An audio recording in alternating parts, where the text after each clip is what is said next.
കേരളം ഉൾപ്പെടെ 3 സംസ്ഥാനങ്ങളിൽ വ്യാപകമായി 21 ഇടങ്ങളിൽ ഇ ഡി റെയ്ഡ് നടത്തിയിരുന്നു. ഇ ഡി പല കാര്യങ്ങളും കണ്ടെത്തിയെന്നാണ് നമുക്ക് ലഭിക്കുന്ന വിവരം. പ്രത്യേകിച്ച് ഉണ്ണികൃഷ്ണൻ പോറ്റിയുടെ സമ്പാദ്യത്തിൻ്റെ വിശദാംശങ്ങളൊക്കെ ഇ ഡിക്ക് ലഭിച്ചു എന്നാണ് മനസ്സിലാകുന്നത്. നിതിൻ അംബുജൻ വിവരങ്ങൾ നൽകാൻ ചേരുകയാണ് കൊച്ചിയിൽ നിന്ന്. പറയൂ നിതിൻ.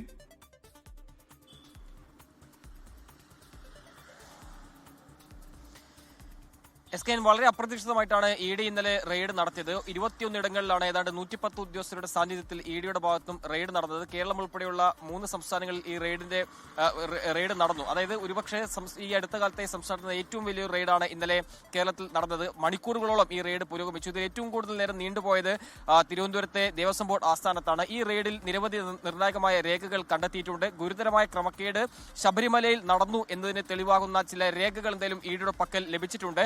അതിൽ ഏറ്റവും പ്രധാനപ്പെട്ട കാര്യം വിജയ് മല്യ സ്വർണ്ണം പൂശിയുമായി ബന്ധപ്പെട്ട്, അതായത് 98-ൽ വിജയ് മല്യ സ്വർണ്ണം പൂശിയുമായി ബന്ധപ്പെട്ട രേഖകൾ ലഭിച്ചിട്ടുണ്ട്. അത് ഈ കേസ് സംബന്ധിച്ച് നിർണായകമാണ്. അത്തരത്തിൽ നിർണായകമായ പല രേഖകളും പിടിച്ചെടുത്തു. ഈ പിടിച്ചെടുത്ത രേഖകളൊക്കെ തന്നെ ക്രോഡീകരിച്ചാകും ഇനി ഇ ഡി തുടർന്നുള്ള അന്വേഷണത്തിൽ കടക്കുക. ഇതിൽ സാമ്പത്തിക ഇടപാടുമായി ബന്ധപ്പെട്ട ചില രേഖകളും എന്തായാലും ഇ ഡിക്ക് ലഭിച്ചിട്ടുണ്ട്. അതിൽ ഉണ്ണികൃഷ്ണൻ പോറ്റിയുടെ സമ്പാദനം സംബന്ധിച്ച രേഖകളാണ് ഇതിൽ ഏറ്റവും പ്രധാനപ്പെട്ട കാര്യം. അതിൽ ശബരിമല സ്വർണ്ണക്കൊള്ള നടന്ന കാലത്ത് ഇവരുടെ ഈ പ്രതികളുടെ വരുമാനം, അതിൽ പ്രധാനമായും ഈ വരുമാന വർധനവ്, അതാണ് പ്രധാനമായും ഇ ഡി ഈ ഒരു കേസിൽ അന്വേഷിക്കുന്നത്. അത്തരത്തിലുള്ള വ്യാപകമായിട്ടുള്ളൊരു വർധനവ്, പൊടുന്നതിനൊരു വർധനവ് ഉണ്ടായെങ്കിൽ സ്വാഭാവികമായിട്ടും ആ നിലയിലൊരു അന്വേഷണത്തിലേക്ക് എന്തായാലും ഇ ഡി കടക്കും. അത്തരത്തിലുള്ള ചില രേഖകൾ എന്തായാലും പിടിച്ചെടുത്തു എന്നാണ് മനസ്സിലാക്കാൻ സാധിക്കുന്നത്. അതോടൊപ്പം തന്നെ സ്വർണ്ണ കവർച്ചയിലൂടെ ഉണ്ണികൃഷ്ണൻ പോറ്റി വൻ സ്വത്ത് സമ്പാദനം നടത്തിയെന്നാണ് നിലവിലെ ഈ പ്രാഥമിക അന്വേഷണത്തിലും അതോടൊപ്പം തന്നെ ചില രേഖകൾ കണ്ടെത്തപ്പോൾ ഇ ഡിയുടെ കണ്ടെത്തലായി വന്നിരിക്കുന്നത്. ഉണ്ണികൃഷ്ണൻ പോറ്റി വാങ്ങിക്കൂട്ടിയ ആസ്തി സംബന്ധിച്ച രേഖകളും വീട്ടിൽ നിന്ന് പിടിച്ചെടുത്തിട്ടുണ്ട്. അതോടൊപ്പം എടുത്തുകൊണ്ടിരിക്കുന്ന കാര്യം സ്പോൺസർഷിപ്പിലും വ്യാപകമായ ക്രമക്കേട് ഉണ്ടെന്നാണ് ഇ ഡിയുടെ കണ്ടെത്തൽ. അത്തരത്തിൽ സ്പോൺസർഷിപ്പിലൂടെ ഈ പണം കൈപ്പറ്റാനുള്ള നീക്കം, അല്ലെങ്കിൽ വ്യാപകമായ രീതിയിൽ തന്നെ ഈ പണം കൈക്കലാക്കി എന്നുള്ളതും ഈ ഇ ഡിയുടെ കണ്ടെത്തലായി ഇപ്പോൾ വിവരങ്ങൾ ലഭ്യമായിട്ടുണ്ട്. സ്മാർട്ട് ക്രിയേഷൻസിന്റെയും ഗോവർദ്ധന്റെയും ഇടപാടുകളും ദുരൂഹത ഇ ഡി സംശയിക്കുന്നുണ്ട്.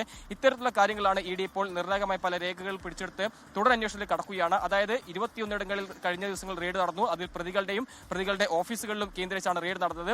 SITയുടെ പ്രതിപട്ടികയിലുള്ള പല പ്രതികളുടെ വീടുകളിലും റെയ്ഡ് നടന്നിട്ടില്ല. തുടർന്നുള്ള ദിവസങ്ങളിൽ അത്തരം റെയ്ഡിലേക്ക് പോകും. അതായത് ചുരുക്കി പറഞ്ഞാൽ ഇതൊരു തുടക്കം മാത്രമാണ് ഇ ഡിയുടെ ഇന്നത്തെ റെയ്ഡ് എന്നത്. ഇനിയുള്ള ദിവസങ്ങളിലും ഇ ഡി റെയ്ഡ് തുടരാൻ തന്നെയാണ് സാധ്യത. ഇനി അടുത്ത നടപടി എന്ന് പറഞ്ഞാൽ ഇപ്പോൾ സ്വാഭാവികമായിട്ടും ഈ കണ്ടെടുത്ത ഈ സ്വത്തുക്കളും അതോടൊപ്പം തന്നെ ബാങ്ക് അക്കൗണ്ടുകളും ഫ്രീസ് ചെയ്യുന്ന നടപടിയിലേക്ക് പോകും.